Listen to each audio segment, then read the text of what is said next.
Your position has been eliminated. Those were the first words out of Mason Tillman's mouth, our brand new operations manager, delivered coldly as he stared at his computer screen, not at me. My name is Jack Renshaw. I'm 56 years old, and for the past 18 years I was a senior captain at Ridgeway Air, based out of Denver. 18 years of spotless safety records, on-time flights, and mentoring young pilots who now captain their own planes. And just like that, in a 3-minute meeting it was over. Mason didn't ask how my departure would affect the 6 flight instructors I managed. He didn't mention the dozens of pilots I trained, the program I'd built from the ground up, or the loyalty I had earned from my crew. No handshake, no thank you, just a manila envelope with severance details and a hollow line about restructuring. As I left his office, still in uniform, I passed a window and saw one of our 737s taxiing toward the runway. I used to sit in that captain's seat. I signed off on that pilot's certification. Now I was being told I no longer aligned with the company's growth model. I straightened my jacket, took a breath, and walked out with dignity. But deep down, something told me this wasn't the end of my story. Not by a long shot. I didn't go home right away. As I turned in my badge and uniform to HR, a part of me felt numb. 18 years of loyalty gone in one morning. But just as I stepped into the elevator, my phone buzzed. It was a message from Caleb Monroe, one of the first officers I'd trained when he was fresh out of flight school. Is it true? They let you go? I didn't reply. Not yet. I needed a moment to breathe. Back in the locker room, I sat alone for a few minutes, dressed now in jeans and an old flannel shirt. I looked at the faded photo taped inside my locker. My very first Ridgeway crew. Some of those men and women were now senior captains flying international routes. I'd taught them everything from crosswind landings to how to handle emergency decompressions at 30,000 feet. They didn't know yet that their instructor had just been grounded. I started flying when I was 20, pulling double shifts at a gas station to pay for flying lessons. Joined the Air Force at 25, flew transport missions across Europe, and when I left the military, Ridgeway Air took me in. Back then, it was still run by Marcus Ridgeway, the founder, an old-school pilot who believed safety and loyalty came first. Build me the kind of crew I'd want flying my own family, he told me. And I did. I helped design Ridgeway's pilot training program from scratch. I pushed for rigorous simulator hours, frequent emergency drills, and insisted that every junior pilot knew the system inside and out before they ever touched a yoke in the real world. It paid off. We became the most trusted regional carrier in the western states. Until Marcus retired and his son, Trevor Ridgeway, took over. Trevor wasn't a pilot. He was an MBA with slick hair, a perfect Instagram smile, and an obsession with efficiency metrics. One by one, the old guard was pushed out. Maintenance budgets were slashed. Turnaround times got tighter. Crew rest periods negotiated down. Simulator training cut by 35%. I voiced my concerns at leadership meetings, only to be told we were aligning with modern industry benchmarks. Then came Mason Tillman, a cost cutter from a rival airline. I knew the moment he walked into the pilot's lounge that he didn't understand aviation. Not really. He understood spreadsheets, not stall recovery procedures. I was walking out of the terminal when another text buzzed in. Catherine's calling a meeting. Lounge. Now Catherine Lopez was Ridgeway's chief flight instructor. Tough, sharp, and a hell of a pilot. She'd flown combat rescue helicopters before switching to commercial aviation. I turned around and headed straight for the pilot's lounge. I had no idea what I'd find, but my gut told me something had started, and I was right. When I stepped in, there were 8 pilots inside. Catherine, Caleb, a few senior captains. The tension in the air was thick. "Tell us it's not true," Caleb said. I didn't answer. I didn't need to. "This is wrong," Catherine said, her voice low and fierce. "You built this place, it's done," I told them. No fight left to pick. Let's not blow up our careers. But then Daniel Green, another veteran captain, leaned in and said something that stopped me cold. What if our careers are already being set up to fail? The training hours, the rushed schedules, the deferred maintenance. We're flying blind, Jack. You were the buffer. The system's falling apart without you. I stayed quiet. I hadn't wanted to believe it, but deep down I'd felt it too. "Catherine's got something," Caleb said. "You should see it." She opened her laptop and pulled up a file. Maintenance logs. Dozens of them. With timestamps and technician signatures. But there was something off. Some of the reports had been altered after submission. Critical issues downgraded to monitor only. Service intervals extended beyond manufacturer specs. Catherine looked up at me. This isn't just mismanagement. This is fraud. I stared at the screen, heart thudding. I'd seen a lot over 35 years in aviation, but this was different. This wasn't just a careless mistake or a missed checklist item. This was calculated. This was deliberate. These logs, I said slowly. You're sure these are the official versions? Catherine nodded. I pulled them from the Fleet Maintenance Archive, the version stored before uploading to FAA compliance, and the originals, still on the internal server, hidden under a restricted admin filter.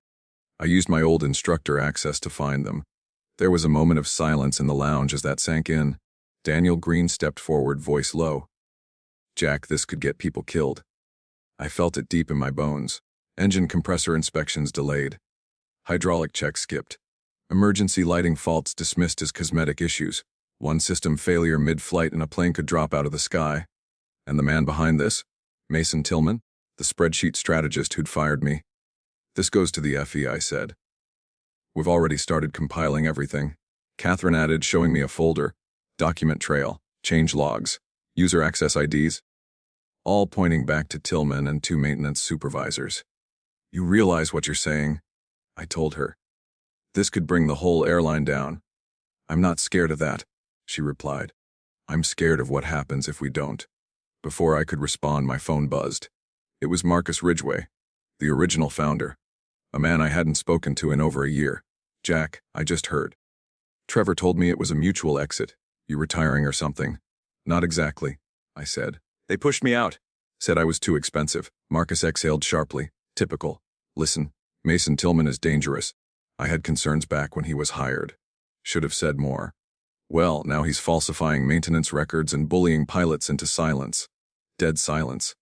I'll make some calls, Marcus said. But you need to get out of the building. If what you're saying is true, things are going to heat up fast. He was right. Already I could feel the tremor of something bigger.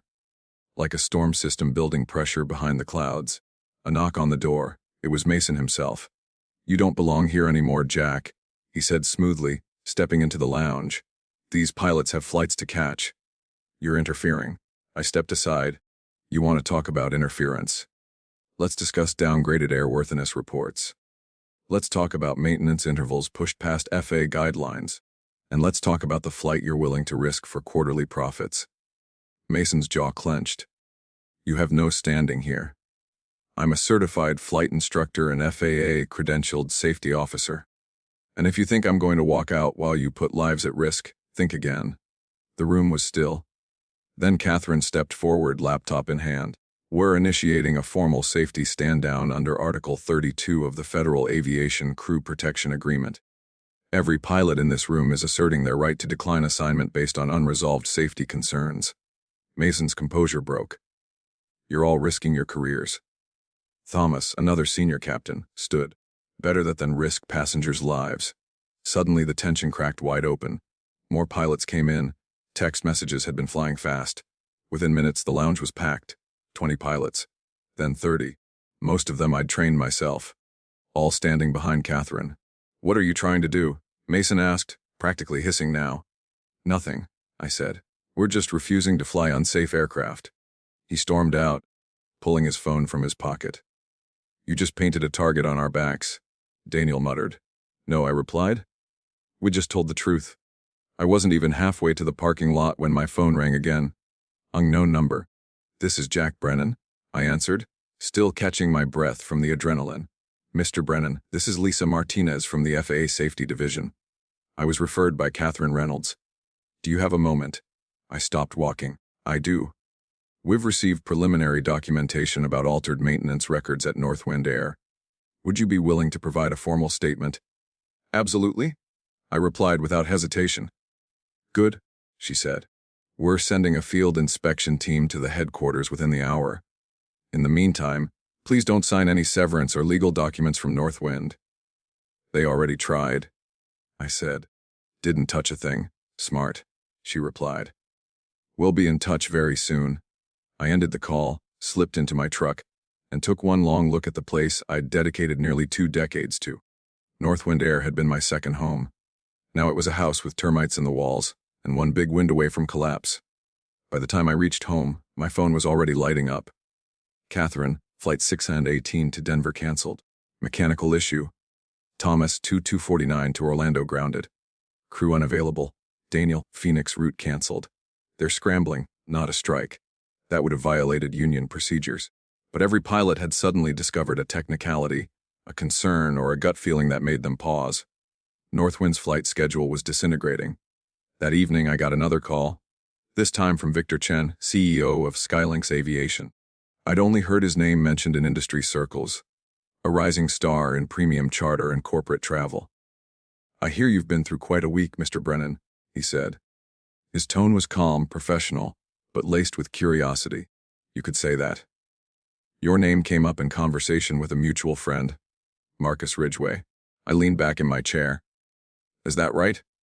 I understand you've built one of the safest, most respected training programs in the region, and that you're no longer bound by employment at Northwind, correct? Would you be available for a meeting tomorrow morning?" "I can be there," I said. "Excellent. 900 minutes at SkyLynx HQ. Bring nothing, just yourself." When I arrived at the SkyLynx building the next morning, I wasn't sure what to expect. Certainly not Victor Chen himself meeting me in the lobby with a firm handshake and a direct look in the eye. "Jack," he greeted. "Let's walk." He led me up to a bright, glass-walled conference room and cut right to the point. "We've been watching Northwind for months. Their cuts to training and maintenance have created opportunities. We want to expand into their market share." I stayed quiet. "We want you to lead that charge. Director of Flight Operations. Build your program your way. Total autonomy." Then he slid a folder across the table. Inside a contract. Salary far above what I'd earned at Northwind. Full benefits. Relocation stipend. No non-compete clauses. "And the other pilots?" I asked. Victor grinned. "How many can you trust?" "At least 30, I said without blinking. He nodded. "Done." At that exact moment, my phone buzzed again. "Catherine, FA just walked in the door. Full inspection underway. Tillman looks like he swallowed a brick." I showed the message to Victor. He smiled. "Timing," he said, "is everything." When I walked back into the pilot briefing room later that afternoon, the entire mood had shifted. Gone was the initial shock of my firing. In its place, quiet, focused intensity. Catherine, Daniel, and Thomas had set up at one end of the room with laptops open, flight manuals stacked, and legal pads covered in scrawled notes. It looked less like a crew lounge and more like a legal war room. "We're compiling everything," Catherine said without looking up. "Every maintenance report from the past 6 months." "What are you seeing?" I asked. She turned her screen toward me, face grim. Discrepancies. Dozens. Critical maintenance flagged in initial reports downgraded to minor advisories in the final submission to the FAA. I took the mouse and scrolled through the data. Hydraulic issues deferred. Engine vibration tolerances stretched past manufacturer specs, even emergency lighting problems logged, then mysteriously resolved without any maintenance notes. "This is systemic," I muttered. "Somebody's manipulating the records." "Not somebody," Thomas cut in. "Y'all, or someone he answers to," Daniel added. "This all started when they rolled out that new maintenance tracking system he championed. And the cost-saving spike they've been bragging about," Catherine said. "Built on lies. These falsified reports go straight to the FAA. This isn't just cutting corners. It's fraud." Before I could respond, the door opened and in walked Jeffrey Winters, CEO of Northwind and Lyall's boss. With him, Lyall himself and 2 men in gray jackets I instantly recognized as corporate security. "Jeffrey, didn't waste time, your hour's up. Submit your concerns to Lyall. Then return to your scheduled duties." "No," Catherine replied calmly, closing her laptop and standing. "We're not finished." Jeffrey's eyes narrowed. "Then you'll all be facing job abandonment charges." I stepped forward, locking eyes with him. "Did you know about the altered maintenance logs?" He didn't answer. Didn't even blink. Catherine raised her voice. "We have both versions of every record, original entries, and what the system sent to the FAA." Still silence. That's when Lyall tried to recover. "Those are serious allegations. Completely unsubstantiated and out of context."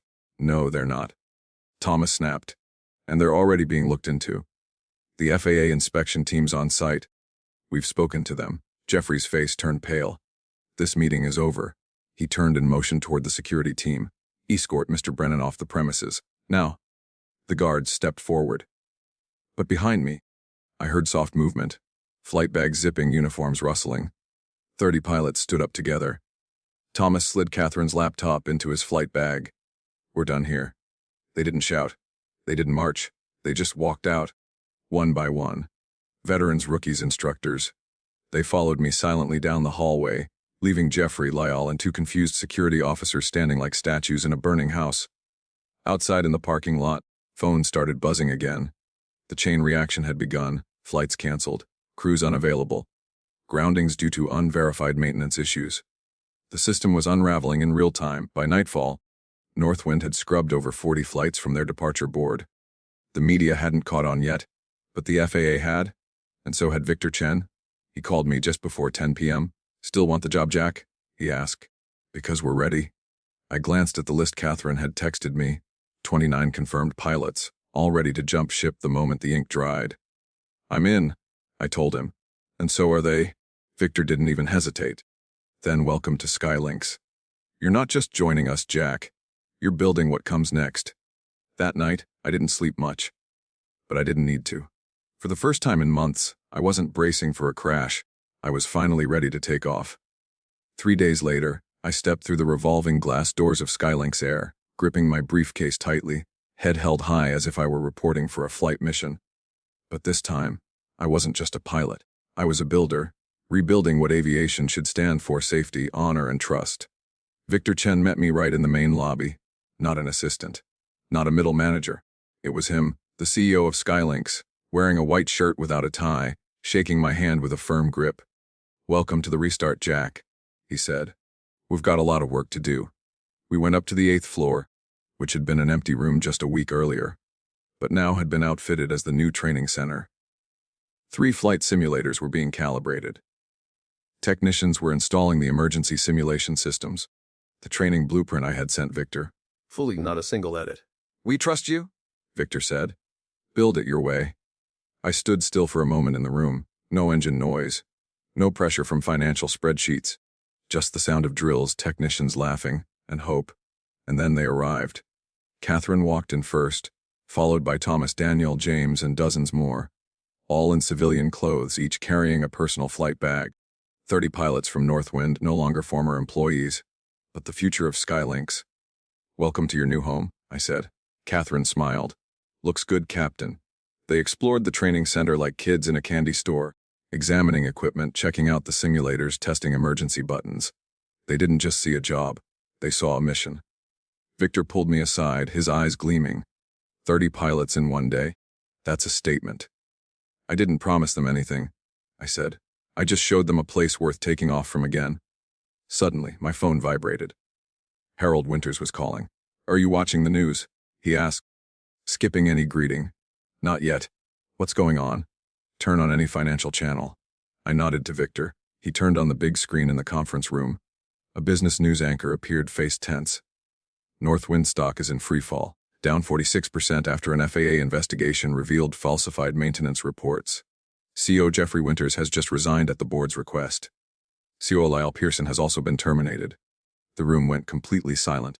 Catherine stepped beside me. They shot themselves in the foot. Victor nodded, eyes locked on the screen. Welcome to the future of premium aviation. I looked at the news ticker at the bottom. Northwind cancels over 340 flights due to pilot shortage and technical issues. Leasing aircraft and crews from other carriers at high cost. That's when I finally understood what Lyle once said. Your salary doesn't fit our growth model. He was right, but not in the way he thought. My true value, and the value of the team I had built, was now clearly measured in numbers: hundreds of canceled flights, millions in losses, and a legacy shattered by greed. Meanwhile, I was ready for the next leg of the journey, with the people I trusted most right behind me. 6 months later, I stood on the runway as SkyLynx welcomed its first Boeing 787 Dreamliner. A giant leap for the airline, and a defining moment that reaffirmed my worth. The aircraft touched down as smooth as velvet, its engines roaring and then fading like a perfectly played symphony. The pilot, Catherine Reynolds. I watched with pride as my former trainee now led international routes at the helm of our new fleet. SkyLynx had launched 16 new routes, reclaiming premium market share from Northwind. The training program I built was now considered the gold standard for safety and efficiency. Harold Winter stood beside me, eyes on the aircraft. "They want you back, Jack. The new board at Northwind wants to offer you the CEO position." I simply smiled and said, "I'm exactly where I'm meant to be." Sometimes losing a job isn't the end. It's the door to a place where your worth is truly seen. True value isn't in numbers, but in the legacy you leave behind and the person you become. If you've ever been underestimated or pushed aside, remember your value still stands. Share this story if it resonated with you. Leave a comment with your thoughts. And don't forget to hit subscribe so you won't miss more inspiring stories like this.